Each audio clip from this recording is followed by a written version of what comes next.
Recorded live with little or no editing, it's Defense Up. New Crucible rules, not quite yet in effect. Don't mind what's written up above here because those are going to be inaccurate. Pat sent me their new teams for the new upcoming rules, and I'll be reminding us what those rules are as we go along. And we're going to take a look at some ideas. We're going to be grading really easy because we're kind of just getting a feel for things. I had Jgiusti and Pathfinder. I'm sorry, not Pathfinder. I had Jgiusti and Beni Westside on voice and helping me out, along with Rolf Kieran, who was pretty quiet the whole time. That's okay. We still like having Rolf around just for moral support. So, like I said, we're going to be discussing the new rules coming into effect and looking over some of these teams and grading really easily on them. Room number one, we have the Darkhold team with Quicksilver. This is a good comp because it's just a powerful team. And of course, Quicksilver, a great plug and play character that goes into this team really well. Now, room one has on defense and offense, Raider characters on crit, apply minor defense down, and Striker characters, while below 50% health, gain 200% damage. So this team doesn't go below 50% health very often. And when they do, a lot of times they bring themselves right back out of it really quick. So unlike, say, a Gamma team that functions really well at low health and can ride that line real well, this team isn't going to be taking advantage of the 50% health quite so much. If they do, I mean, that's 200% damage, and that's huge, so it'll go over really well. But I don't know if it's going to be that effective. However, the Raider characters on crit applying minor defense down, anything that goes into this team has got to be pretty powerful, and I'm not sure if a minor defense down is going to change that effect as much. However, all that being said, this is simply a really powerful team. It's just a really powerful team, and so I think this is a great choice here. However, it also is going to go really well in room 6, and we'll talk about that more when we get there. So for now, I'm giving this one a solid B. I think that swapping places with Quicksilver and Doctor Strange is going to be a must. You want Quicksilver getting the splash damage off of Wong and not Doctor Strange. All right. Next up is room number 2, and it's the Bifrost team. Now, if you don't have the Bifrost team built, we think that Rebirth is going to be a really good choice to put there until you do get your Bifrost team up and running. Pat obviously has a good enough team to put in here. I think this is the best choice for everybody. The one thing we would like to see is to have Beta Ray swap places with Vol and Sylvie swap places with either Kid Loki or Loki.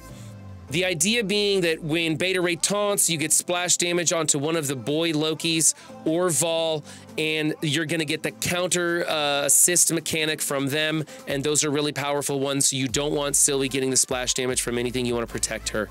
So a big placement change here, but it is the right team. I'm going to give this one a B as well. Let's get those placement changes, and I think we're going to be doing a lot better. ISOs look pretty solid on that one. Team number 3. Did I mention what happens? Oh, room 2 was the raid room. You guys know that, right? Every character in there gets their raid stuff. That's why we like the Bifrost team or the Rebirth team, because they're raiders. They're raid teams.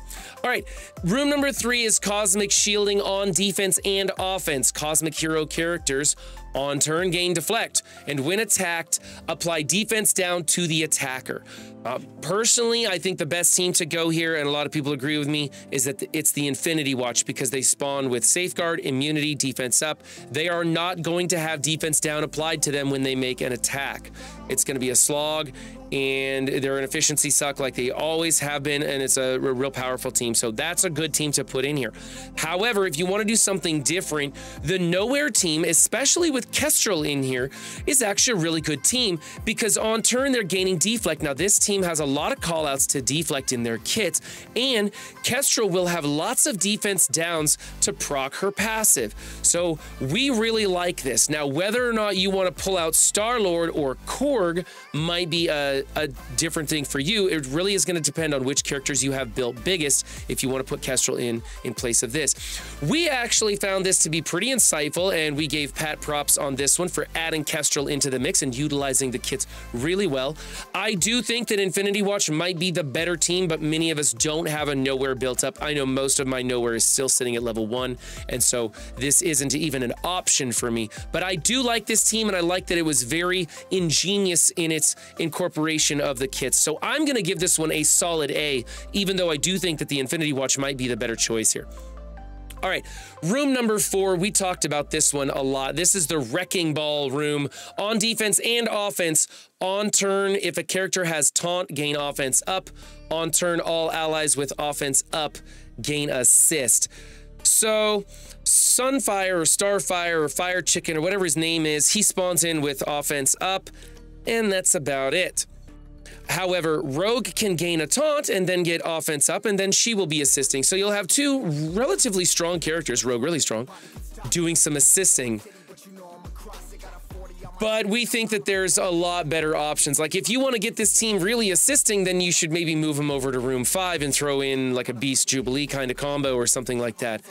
But this is what they've got. Now, Pat has a restricted roster and felt this was something that they should be doing because they don't have any other hero mutants to mix into the next room. And I kind of think I kind of felt like this one was a bit of a waste. And honestly, I thought maybe we should move some other teams in here. But we're limited with our choices. And so this is kind of where we're at. Let's go to room number 5, and then we'll come back to this and talk some more about this. In room number 5, we have the Infinity Watch with Dormammu. Now, I personally think that we should just take the Infinity Watch out of here. Let me go over those room 5 rules for you. Room 5, on defense and offense, hero mutant characters count as Astonishing, Unlimited, or Uncanny X-Men. And Spider-Verse characters count as Tangleweb or Web Warrior. Now, obviously, none of the characters in this room have any of those traits, so we're not getting any of the room values. I don't think Dormammu is doing any good here. Let's definitely get rid of Dormammu and just run a 5-piece as though it's in a blank room. That's kind of what we landed on. I feel really bad that we're not utilizing such really powerful room rules.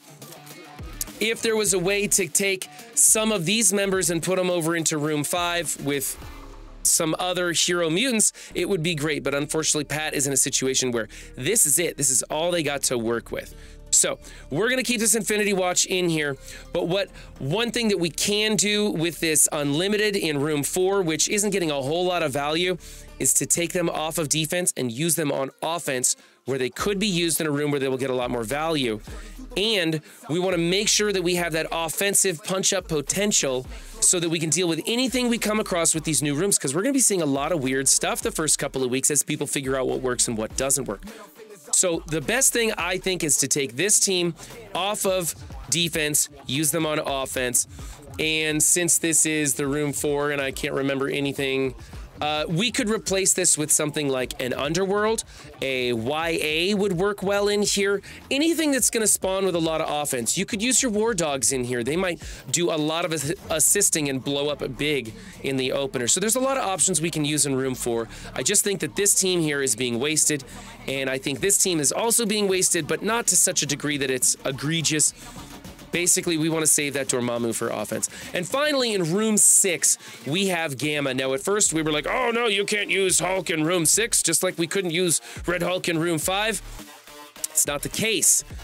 In room 6, we have on defense and offense, special abilities cost 2 less and ultimate abilities cost 2 less. It used to be ultimate was 2 less and special was 2 more, and that's why Red Hulk didn't work in the building momentum. Now they both cost less. So Red Hulk will be using his special every single time until he gets all charged up and pops off with his ultimate. Likewise, Green Hulk will either be taunting or healing consecutively, just back and forth. This team can actually be quite a monster in room 6. And if you want to make it even worse, you could sub someone out for Apocalypse. And then it gets real crazy because Apocalypse opens up like he's a big boy, regardless of his status. Thanks, buddy. Appreciate that. So, one thing that we could do is put the Darkhold team or a Darkhold composition in room 6. They always work well. Gamma also works well, especially this time around with it being 2 less energy for both special and ultimate. The thing to do in room 6 is get out your big toys. Get out your big toys and use them in room 6 because they are going to be throwing around some ultimates and specials like crazy. I like this. I'm going to give it an A. I think it works really well. So, if you like what you saw, be sure to hit that like button, subscribe for more of these, and if you want your defense featured on Defense Up, we will be going over the new Crucible and War rules coming up. We do expect some changes coming to War, so we'll be covering more of the War Defense Up recordings as well. Remember, guys, don't just have a good game, be good to yourselves and others too, and I'll see you next time. Bye.